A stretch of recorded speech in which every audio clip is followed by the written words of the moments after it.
Olá pessoal, beleza?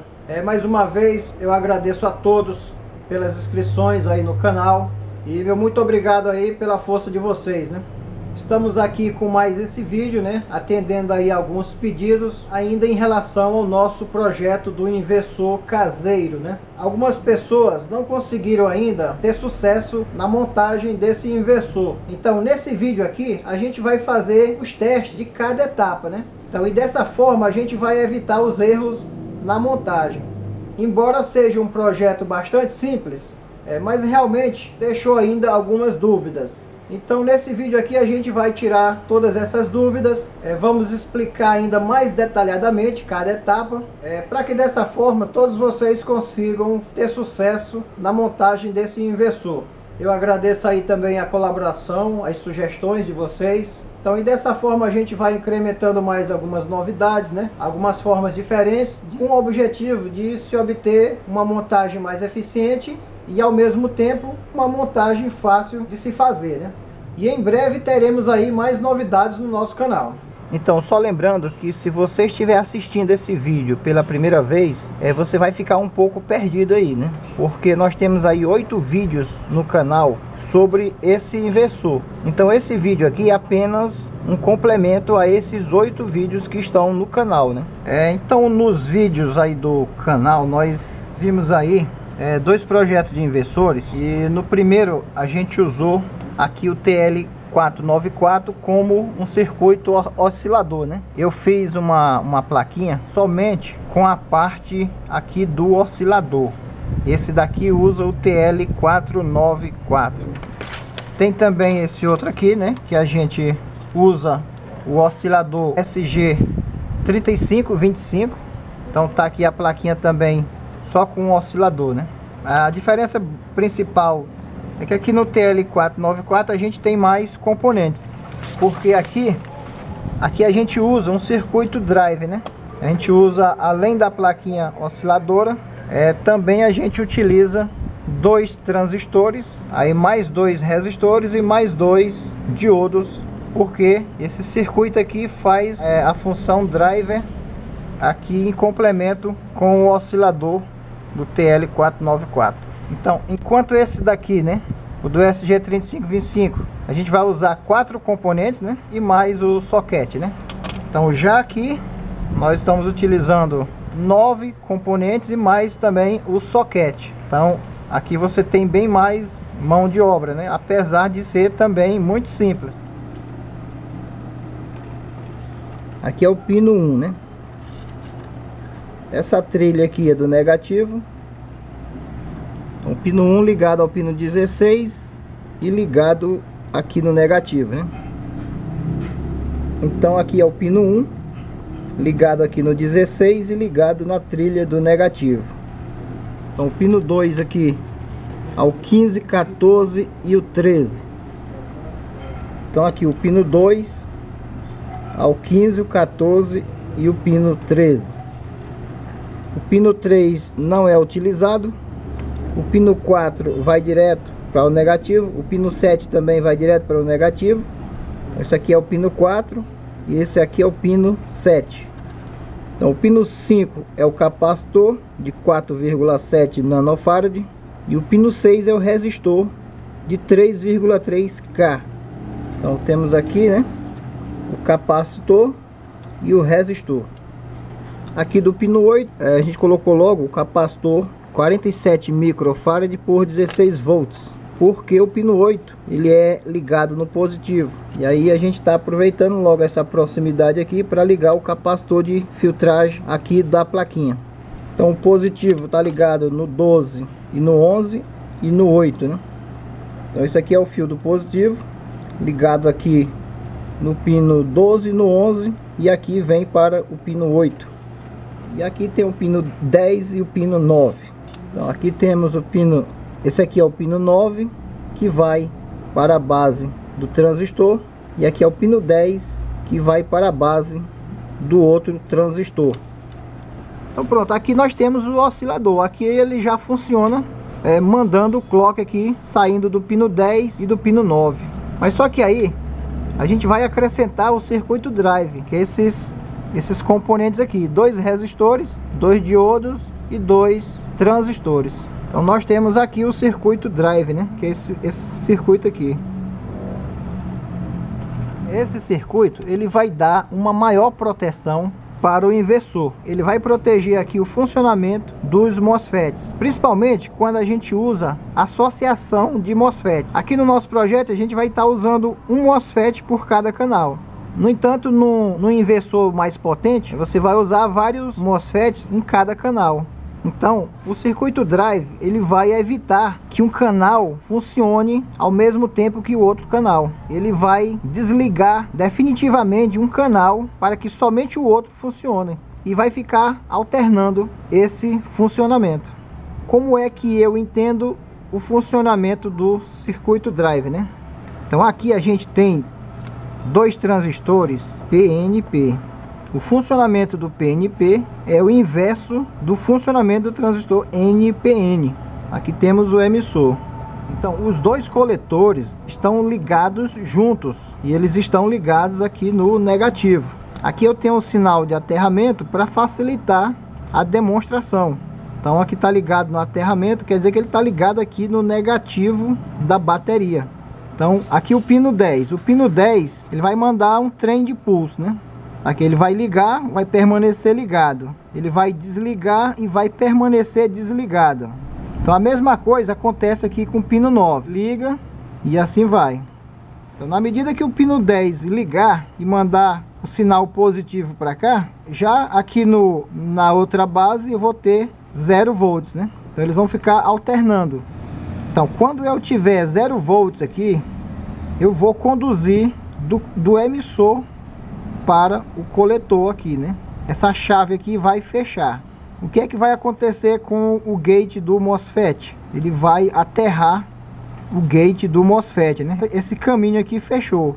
É como se eu tivesse pego um fio do gate para o negativo. Então, dessa forma, eu desativo o funcionamento desse MOSFET aqui. Ele não vai conduzir de forma alguma, porque o gate dele vai estar aterrado através desse caminho aqui do transistor. Então, nesse mesmo momento, esse outro aqui vai estar no nível lógico alto, né? O que é que acontece? Nesse caso aqui, o transistor ele não irá conduzir, vai ficar aberto. Essa chave aqui vai estar aberta. O sinal positivo está aqui, através do diodo IN4148, que é um diodo que funciona com alta frequência. Então ele vai chegar o pulso aqui no gate desse MOSFET. Então esse transistor aqui ele está inoperante nesse momento. Então o caminho que eu tenho do meu pino 10 para chegar no gate é através do diodo IN4148. Então com isso esse MOSFET aqui vai estar chaveando. Ele se torna logicamente uma chave fechada. O que é que ele faz? Ele vai permitir a passagem da corrente para o negativo. Ela vem aqui. O objetivo dessa corrente é encontrar o referencial negativo. Então a maneira que ele encontrou de chegar aqui, vem pela bobina do primário, né? Vem por aqui e aqui deu o curto-circuito. Por que que não prejudica? Porque além de eu estar passando aqui por uma bobina, né? Um lado da bobina aqui do transformador do primário. Além disso, de eu estar tendo essa resistência aqui, né? Para gerar um trabalho, esse curto-circuito é muito rápido. Que nesse caso aqui aproximadamente, né, 32 kHz. Então 32.000 vezes por segundo, não é isso? Vai acontecer essa mudança de estado nesse circuito. Então logicamente que na próxima invertida, né, quem vai conduzir será esse daqui. Então eu vou gerar aqui um campo magnético aqui na bobina. Então eu gero um campo magnético aqui e logo em seguida eu gero outro campo magnético aqui. Isso aqui é o que vai induzir na bobina do secundário uma alta tensão, né? Só que essa alta tensão também numa frequência muito alta. O circuito drive ele é uma segurança a mais para proteger, no caso, o funcionamento dos MOSFETs, né? Então aqui eu estou utilizando 2 transistores A1015. Transistor PNP é o 2SA1015. Eu posso utilizar também o 2SA733 e também o BC557. Todos eles são PNP. No primeiro vídeo eu estava recomendando também o BC327. Eu não recomendo mais, porque eu terminei descobrindo muitos problemas quando se utilizava o BC327. Eu não sei se foi coincidência ou não. Por via das dúvidas, eu não recomendo mais o BC327. Ele é indicado para áudio, enquanto esses outros aqui, eles são de uso geral. Então você vai ter atenção na hora da pinagem, coletor, base e emissor. Então a pinagem é diferente, a base já vai estar aqui, né? Base, coletor, emissor. Então, se você pegar uma sucata de uma fonte, ó, aqui tem um SA733. Então ele é esse daqui, 2SA733. Então geralmente tem dois. Então nessa outra fonte aqui eu tenho aqui o A1015, né? Eu gostei mais dessa pinagem aqui, a base sendo aqui, né? Facilitou melhor aqui a montagem na placa. Então aqui do pino 10 aqui tá vindo para a base desse, e do pino 9 tá indo para a base desse outro aqui. E também do pino 9 e do pino 10 já vai o resistor de cada um aqui para o negativo. Que no caso esse resistor de 4,7K. Então os dois coletores, que é o do centro, estão interligados juntos e estão indo aqui para o negativo. Então coletor junto com o coletor e indo aqui para o negativo. A separação aqui, né, ficou bem prático o layout aqui. Então o emissor aqui já fica junto com o cátodo do diodo, né? E já sai para o fio azul, que é o que vai para o gate do MOSFET, né? Então o outro lado do diodo está na base, né? Aqui, ó. O anodo do diodo vai para a base, né? Aqui para a base, aqui para a base, né? Então a plaquinha ficou bem simples. Então agora a gente vai fazer aqui as medições do funcionamento dessa placa osciladora, né? Primeiro vamos medir aqui a frequência nas duas saídas aqui que vai para o gate dos MOSFET, né? Aqui eu já sei que minha frequência está em torno dos 30 kHz, né? Então para isso você vai ter que ter o frequencímetro. Coloquei aqui na escala de 200 kHz. Então tá aqui do fio azul para o negativo, 30.1. Então o meu outro canal tem que dar exatamente igual, 30.1. Então minha plaquinha está oscilando na frequência de 30 kHz. E os dois canais estão com o mesmo valor. Na sua montagem você vai ter que conseguir um valor próximo desse valor aqui, usando esse circuito aqui. Quem é que está me determinando essa frequência? É o meu capacitor do pino 5 e o meu resistor do pino 6. O mais importante ainda agora, eu vou medir a tensão que está saindo aqui dos fios azuis. Então a mesma tensão desse canal tem que ser a do outro. Não pode ter um valor muito distante de um para o outro. Eu coloquei aqui na escala de 200 volts, alternado. O meu negativo aqui vai para a bateria. E o meu positivo vai medir aqui no cada fio azul. Você espera ele estabilizar um pouco, né? Aí tá dando 16,6. E agora eu vou medir o outro canal, né? 16,6. Então pode variar de acordo com a bateria também, né? Vai depender da sua bateria. O importante é que o valor de um canal dessa tensão esteja muito próximo da outra. É importante que você use até as garras de jacaré, né? Para não ficar dando mau contato, ó. Vou colocar aqui na escala de 20 volts contínuo agora, né? Então na escala contínua tá dando ali 5.84 e o outro canal 5.83, 84. Ou seja, tá também exatamente igual. Eu tenho uma plaquinha osciladora que ela vai entregar para um canal do MOSFET a mesma tensão que ela vai entregar para o outro canal do MOSFET. Então ela tá bem equilibrada. Então se você tiver uma tensão diferente da outra, você vai aquecer mais um grupo de MOSFET do que o outro grupo de MOSFET. Você pode queimar o inversor. Então o teste é esse. Se você não tiver essas características aqui, nem adianta seguir em frente.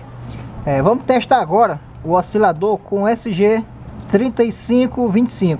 Dessa vez eu vou retirar aqui essa ligação do pino 1 para o pino 9. A gente não vai mais usar, simplificando aí mais ainda um circuito que já é bastante simples. Não precisa mais ligar do pino 1 para o pino 9. Então um circuito bem enxuto mesmo. Aqui é o pino 1, o pino 1 não é mais usado, o 2 vai para o 16, o 3 e o 4 não é usado, o pino 5 vem o capacitor aqui para o negativo, né? E o pino 5 também tá ligado no pino 7, né? O pino 6 vem o resistor para o negativo. Aqui o pino 6 vai o resistor para o negativo, né? Então aqui o capacitor 4,7 nanofarad, o resistor de 3,3K. E aí o pino 8 não é usado, o pino 9 também não é usado. E aqui o pino 10 está ligado no pino 12 e os dois estão ligados aqui no negativo, né? 12 e o 10 ligado no negativo. E aí fica o pino 11 e o pino 11 e o pino 14, que vai mandar o sinal para os gates dos MOSFET, né? E aqui nós estamos ligando um capacitor do positivo para o negativo, 470 microfarad por 16 volts. Então tá aqui, ó, negativo, positivo, né? Aqui a ponta de prova negativa do multímetro ligada aqui no negativo, né? Então eu vou medir agora na escala de frequência, a escala de 200 kHz. Então aqui tá dando 45 kHz, 45.2, né? E no outro aqui, no outro fio, 45.2 kHz. Então observe aí que a gente está usando o capacitor e o resistor igual ao que a gente usou aqui nesse oscilador com TL494. Esse daqui deu 30 kHz, né? E já que usando o SG3525 tá dando aqui 45 kHz, né? Então não tem problema nenhum, pode usar os dois, é uma característica do circuito integrado, né? Vou medir agora na tensão contínua, na escala de 20 volts. Então aqui deu 601, do outro lado aqui 601. Então você tem que conseguir um circuito equilibrado. O mesmo valor que der de um canal tem que dar no outro canal. Duas plaquinhas osciladoras, todas as duas testadas. E agora a gente vai ligar no circuito. Certo, aqui a gente vai ter a parte de potência, né? Os dois MOSFETs, o transformador e aqui a proteção usando um fusível, né? Então é o que temos aqui. Os nossos dois MOSFETs, né? Transformador. Então nessa etapa de potência o importante é você respeitar a bitola dos cabos, né? Por exemplo, para esse nosso projeto aqui, que é um projeto de aproximadamente uns 300 watts de potência, então eu estou utilizando aqui o fio de 4 milímetros, né? Então aqui eu estou passando por um fusível de 30 amperes e indo diretamente para o center tape do transformador, né? Então é justamente isso aqui, ó, indo diretamente aqui para o center tape do primário transformador de ferrite. Dos dois pinos do transformador vai sair um para cada dreno do MOSFET, né? Então tá aqui, saindo aqui para o dreno do MOSFET e para o dreno do outro MOSFET. Enquanto o source dos dois MOSFET, né, vai diretamente para o negativo. O source e o source vai para o negativo, né? Então ficou bem claro aqui por onde vai passar a corrente maior do circuito, né?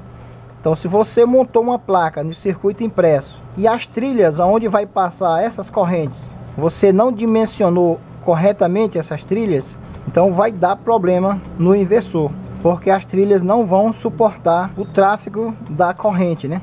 Só um aviso muito importante, às vezes você pode ficar curioso e querer ligar do jeito que está aqui, né? A parte de potência sem ligar a plaquinha osciladora. O que é que acontece se eu ligar aqui? Eu vou queimar os MOSFETs, porque eu vou estar submetendo os MOSFETs a um potencial aqui do positivo vai chegar no dreno, o negativo já está aqui no source, né? No gate não tem nada, sem nenhum sinal aqui no gate, só pode ligar depois que a placa osciladora estiver no circuito. Então nessa etapa aqui, o que pode ter de erro é funcionamento anormal dos MOSFETs ou transformador em curto, né? Quanto ao MOSFET é fácil você testar e seguir em frente sabendo que está tudo ok, né? Então quando for testar aqui o MOSFET, os terminais dele não podem encostar em nada. fazer o curto-circuito aqui dos terminais. Então, com a ponta preta no dreno, o vermelho no source. Então 514, né? Então, se eu tirar o vermelho aqui e jogar no gate e retornar para o source, então ficou agora 112. Então quer dizer que esse MOSFET está ok. Se tivesse ficado uma resistência muito baixa, ao invés de 112, tivesse ficado 50 ou mais baixo do que isso, não seria recomendável usar o MOSFET. Se você testou os dois MOSFETs, tudo ok. Então aqui só tem agora a dúvida que seria o transformador, né? Muitas pessoas ainda estavam usando os pinos errados, né? Então vamos chamar aqui esse pino de pino 1. Vamos chamar aqui esse pino de 2, né? Vamos chamar aqui esse pino de 3. Aqui o 4, 5 e o pino 6. Aqui o center tape, né? Então o pino 1, se você olhar aqui para o outro lado, então aqui tem um espaço que não tem nada, né? Aí vem esse pino, a interligação entre eles, tem o outro pino. E aqui tem 2 espaços que não tem pino, né? Nós vamos juntar o pino 1 e o pino 2. Tá aqui, o pino 1 tá junto com o pino 2 e se transforma em um único ponto que tá ligado aqui no dreno, né? O pino 3 é ligado no pino 4 e se transforma em um único pino que vai para o dreno do outro MOSFET. O 5 e o 6 não é utilizado. Então aqui não tem como errar. Se você jampear o 5 e o 6, já não vai dar certo. Eu já testei aqui a minha placa osciladora. Está testado aqui os dois MOSFETs. Eu sei que o meu fusível está bom, né? E o transformador é minha dúvida ainda, que eu retirei de uma fonte. Eu não sei se esse transformador está em curto-circuito ou não, né? Então só resta de dúvida aqui o transformador.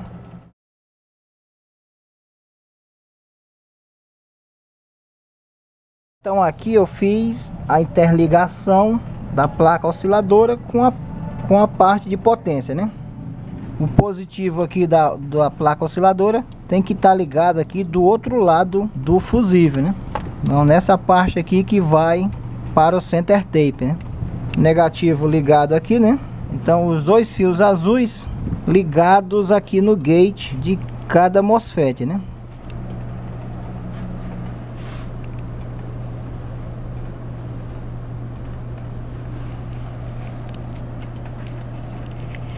Então agora a gente vai ligar também um capacitor de maior potência aqui no circuito, né? No outro vídeo a gente não tinha ligado esse capacitor. Então o ideal é que a gente coloque um capacitor mais potente, porque esse capacitor aqui é o da plaquinha osciladora, né? Eu estou utilizando de 3.300 microfarad por 25 volts, né? Ligado aqui o positivo do capacitor, né?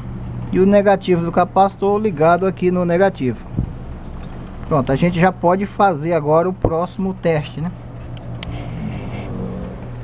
Então aqui o terminal negativo, né? Então o meu positivo eu não vou ligar direto, eu vou usar a lâmpada de proteção para ver se não tem nada de errado aqui no circuito, né? A lâmpada não acendeu, quer dizer que o circuito está ok, né? Aqui eu vou colocar numa escala de tensão alternada, porque o meu transformador ainda não tem a ponte de diodos. Então eu vou medir a saída alternada do transformador.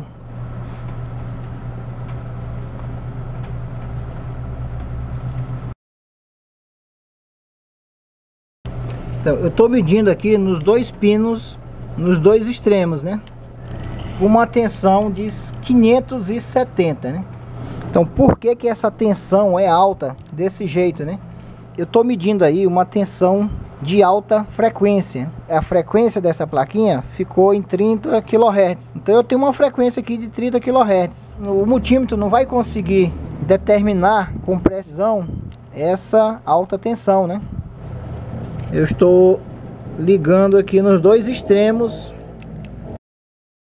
do secundário do transformador, né? Então eu estou medindo desse pino para esse pino aqui, porque tem um aqui no centro que eu não estou medindo nele, eu estou medindo nesse para esse aqui, ó. Então, se minha lâmpada tivesse acendido, quer dizer que o transformador estaria em curto-circuito. Você teria que trocar por outro transformador. Nessa etapa aqui não tem dificuldade nenhuma, né? Então, como a minha lâmpada não acendeu, eu posso ligar direto, né? Posso ligar direto e ali está a minha tensão de alta frequência. Uma lâmpada de 60 watts, 220. Eu vou ligar a lâmpada aqui. Observe que a lâmpada acende e lá no multímetro ficou 637, né? Nessa etapa aqui, você já tem que ter essa potência aqui, né? Você pode fazer um teste usando uma lâmpada incandescente. Então, nesse ponto aqui, você não pode ligar nem outro tipo de lâmpada, nem equipamentos. Por quê? Porque aqui eu tenho uma frequência muito alta. Se você ligar uma lâmpada de LED aqui, você vai queimar a lâmpada de LED. Se você ligar uma lâmpada fluorescente, você vai queimar a lâmpada fluorescente. Se você ligar qualquer outro equipamento, uma furadeira, você vai danificar o circuito. Você não tem uma frequência para os nossos equipamentos. A única coisa que eu consigo testar é essa lâmpada, porque ela consegue ligar mesmo na alta frequência. Não tem erro. Chegou nesse ponto aqui, quer dizer que está tudo ok, né? Então agora, por último, a gente vai acrescentar a ponte de diodos ultrafast e o capacitor aqui da saída, né? A gente vai acrescentar agora aqui esse conjunto aqui, né? Nos outros vídeos a gente estava utilizando esse capacitor, um capacitor eletrolítico que a gente retirou de uma sucata de lâmpada eletrônica. Então aqui a gente vai usar agora um capacitor de poliéster, né?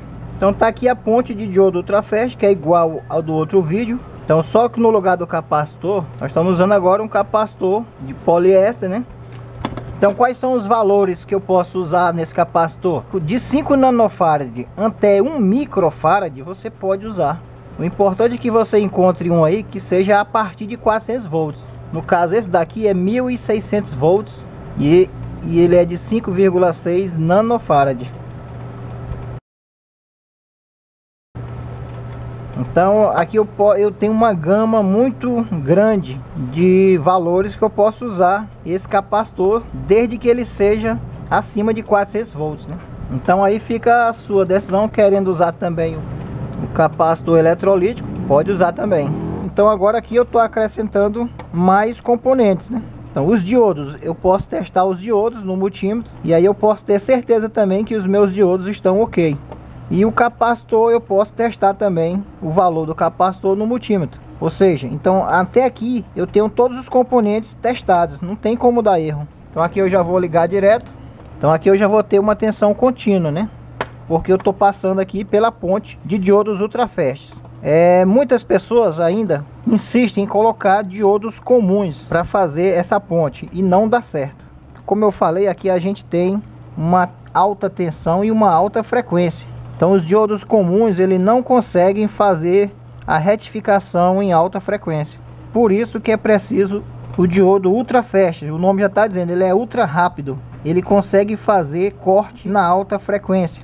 Então nos vídeos aí do canal eu indico vários tipos de diodos ultrafast que você pode utilizar, né? Ainda tem muita gente que vai medir aqui na escala alternada. E não é, aqui é uma tensão contínua agora. Então vou botar aqui na escala de 1000 volts, tensão contínua. Então a tensão está dando 283, né? Então com a lâmpada de 60 watts ligado, eu vou ter aqui um valor de 159 volts, usando aqui uma bateria. Essa bateria, a carga dela tá boa, aí deve estar uns 12,7. Então esse valor aqui tá dependendo no momento aqui da bateria, né? Usando aqui esses dois lados do transformador, eu estou aqui com uma tensão de 158 volts, uma tensão contínua. E aqui eu estou utilizando 2RF1405, né? Então isso aqui é uma base para você saber se está tudo ok no seu circuito, né? Então a partir daqui é que você vai partir para aqueles demais complementos que a gente fez nos outros vídeos, né? O objetivo desse vídeo aqui era justamente esse, fazer os testes de cada etapa para você seguir um raciocínio lógico. Então se você fez isso aqui, né, chegou até aqui, tudo ok, e a partir da ponte de diodo você não consegue esses valores, ou você montou a ponte errada ou tem algum diodo com problema, né?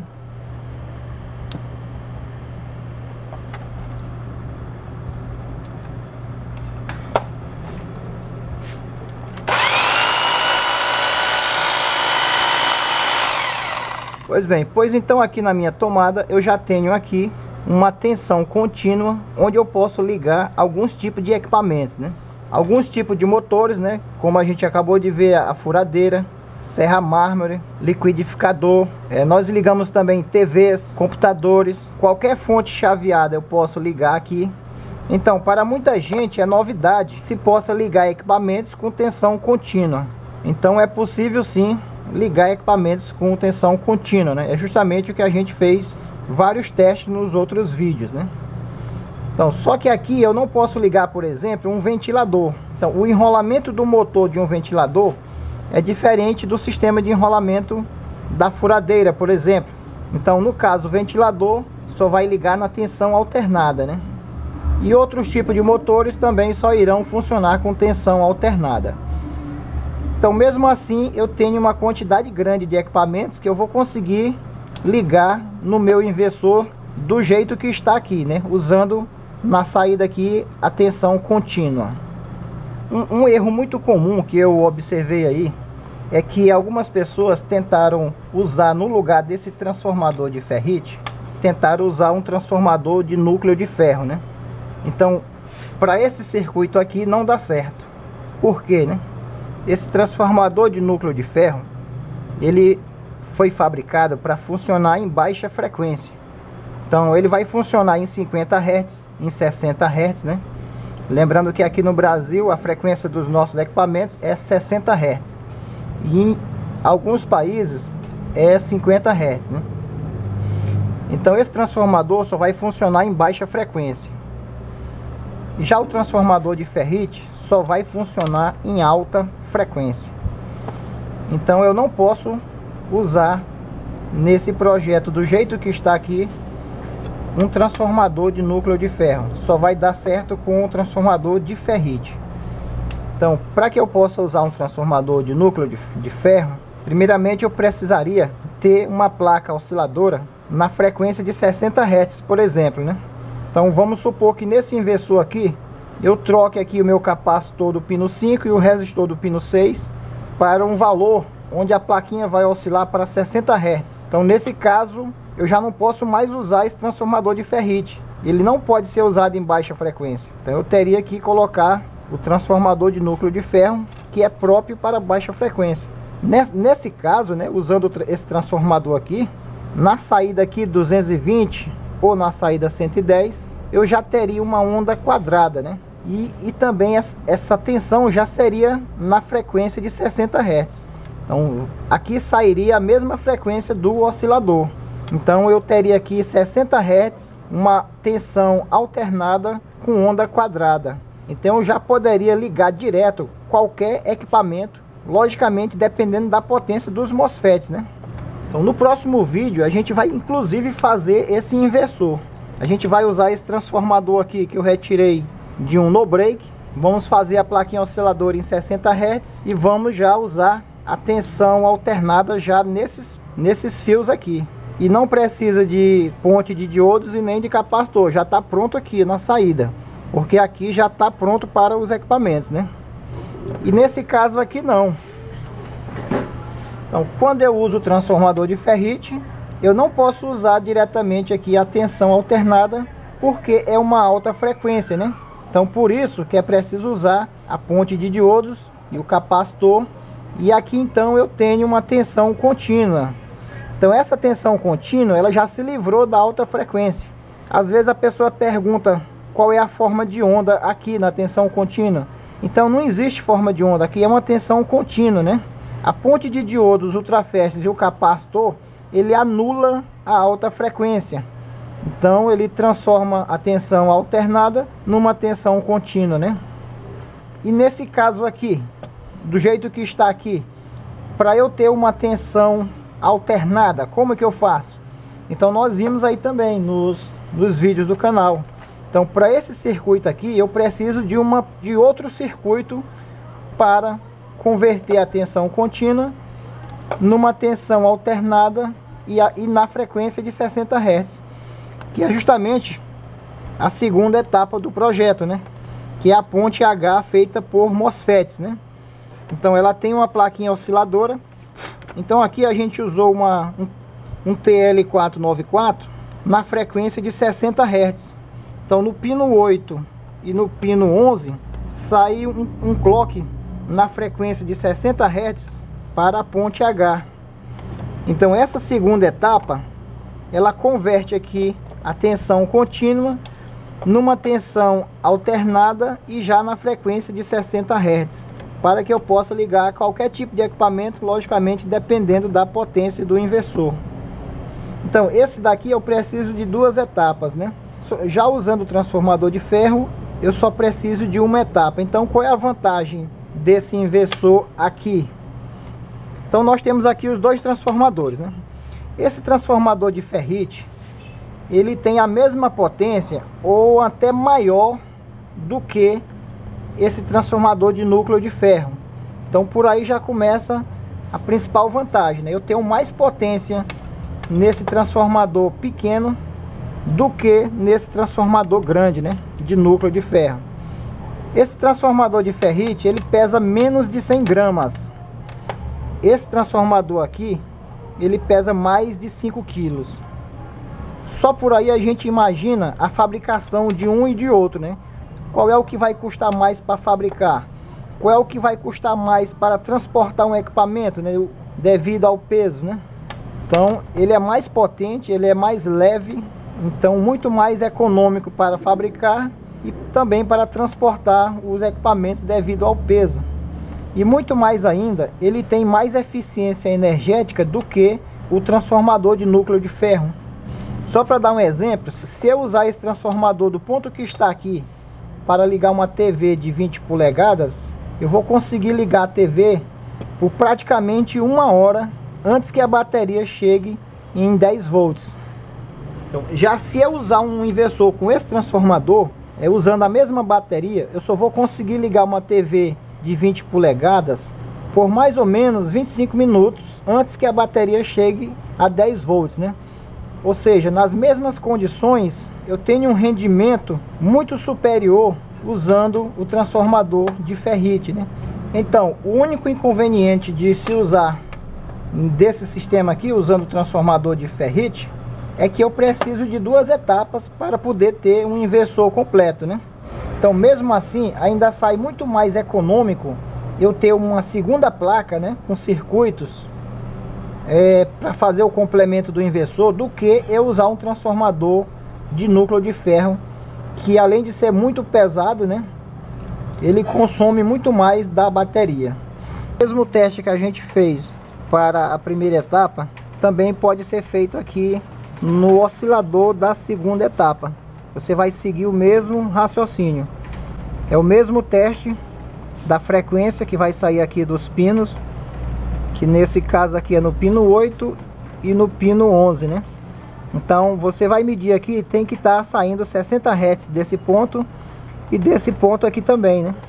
E também a tensão nesse ponto tem que ser igual à tensão desse ponto aqui.